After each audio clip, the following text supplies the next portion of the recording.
ఓం సాయిరామ్. బాబా వారి ఆశీస్సులు మనందరిపై ఉండాలని కోరుకుంటూ ఈరోజు వీడియోలోకి వెళ్ళిపోదాం.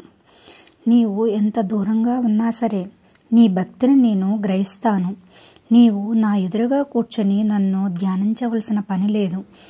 కళ్ళతో చూడనందుకు బాధపడిన అవసరమూ లేదు. నీవు నీ మనసుతో చూస్తే చాలని తెలియజేస్తున్న కథనైతే ఈరోజు తెలుసుకుందాం.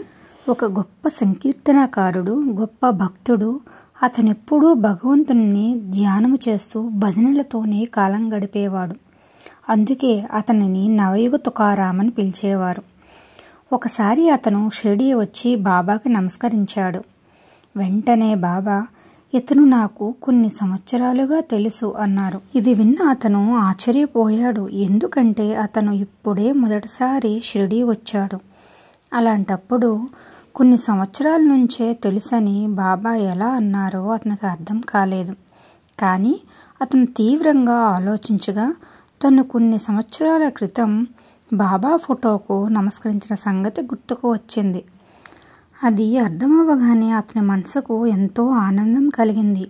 ఎందుకంటే ఎక్కడో యథాలాపముగా చేసిన తన నమస్కారము షిరిడీ చేరిందంటే ఇందులో బాబా సర్వజ్ఞతే కాక వారి ప్రేమ కూడా తెలుస్తుంది. అందుకే బాబా, నీవు షిరిడీయే వచ్చి నన్ను నమస్కరించాలని ఏమీ లేదు.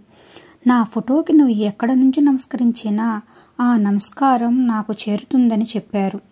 ఏ కోరిక సమస్య లేకుండా బాబాను అప్పటి వరకు నిజంగా చూడకుండానే అతను చేసిన నమస్కారం బాబాకు చేరింది. నీవు నన్ను ఎక్కడ నుంచి మనస్ఫూర్తిగా తలుచుకున్నా సరే నేను నీకు అండగా కలకాలం నిలిచి ఉంటాను. ఈ నిజాన్ని నువ్వు గ్రహిస్తే చాలు అంటూ తెలియజేస్తున్నారు. ఓం సాయిరామ్.